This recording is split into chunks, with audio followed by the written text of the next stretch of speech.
Bismillahirrahmanirrahim. Assalamualaikum warahmatullahi wabarakatuh. Kembali bersama Ustazah Ina. InsyaAllah adik-adik, hari ini kita akan sambung pelajaran kita dengan hadis tahun 6. Tajuk Hindari Rasuah. Hindari Rasuah. Apa yang adik-adik faham tentang rasuah? Adakah rasuah itu satu ibadah? Atau rasuah itu satu perbuatan yang keji? Bagi menjawab persoalan tadi, mari sama-sama kita baca dan teliti hadis Rasulullah SAW yang berkaitan dengan rasuah. An Abdullah bin Amr qala la'ana Rasulullah sallallahu alaihi wasallam ar-rashi wal murtashi. Rawahu At-Tirmizi. Daripada Abdullah bin Amr telah berkata, Rasulullah sallallahu alaihi wasallam melaknat pemberi rasuah dan penerima rasuah. Ya adik-adik, daripada hadis ini jelas menyatakan bahawa rasuah merupakan satu perbuatan yang keji dan mesti dijauhi. Adik-adik, apa itu rasuah?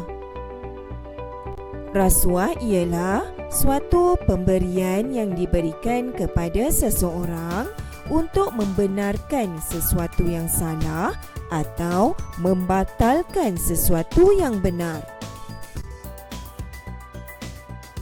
Contohnya, seorang pekerja telah menghulurkan sejumlah wang kepada majikannya supaya beliau dinaikkan pangkat dengan segera. Ya adik-adik, rasuah merupakan satu perbuatan yang mengakibatkan dosa dan mesti dijauhi kerana Allah dan Rasulullah sallallahu alaihi wasallam melaknat pemberi dan penerima rasuah. Sekarang mari kita lihat sebab-sebab berlakunya rasuah. Sebab berlakunya rasuah yang pertama ialah kerana iman yang lemah, iaitu tidak takut dengan azab Allah dan sentiasa mendahului kehendak diri daripada keredaan Allah.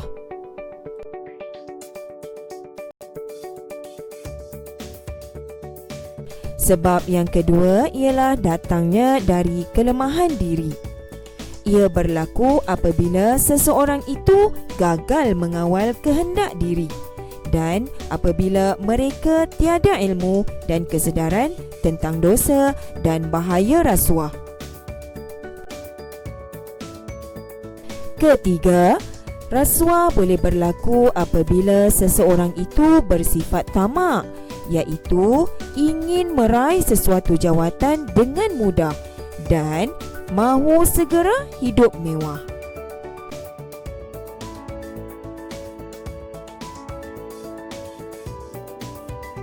Seterusnya adik-adik, mari kita lihat kesan daripada perbuatan memberi dan menerima rasuah.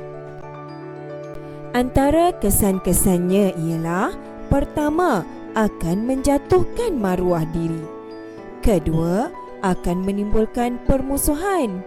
Ketiga, tanggungjawab seseorang individu itu akan terabai. Keempat, sesebuah organisasi menjadi tidak stabil. Kelima, akan dimurkai dan dilaknat Allah. Dan yang terakhir, tidak diberkati Allah Subhanahu wa Ta'ala. Adik-adik, sekarang Ustazah jelaskan kebaikan menjauhi rasuah. Pertama, masyarakat akan hidup bersatu padu. Kedua, sesebuah organisasi akan stabil.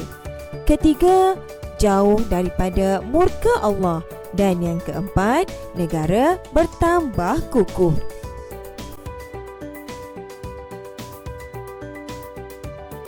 Adik-adik, pengajaran yang boleh diambil daripada hadis berkaitan dengan rasuah ialah: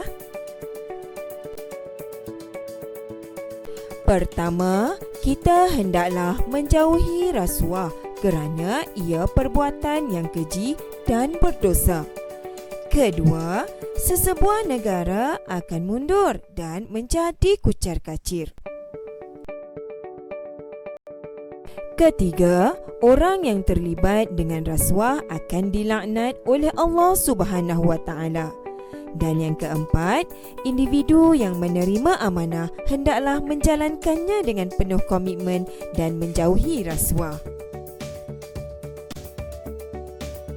Sebagai kesimpulan pelajaran kita pada kali ini, rasuah adalah perbuatan yang dilaknat oleh Allah dan Rasul yang wajib kita jauhi kerana kesannya sangat buruk kepada individu, masyarakat dan negara.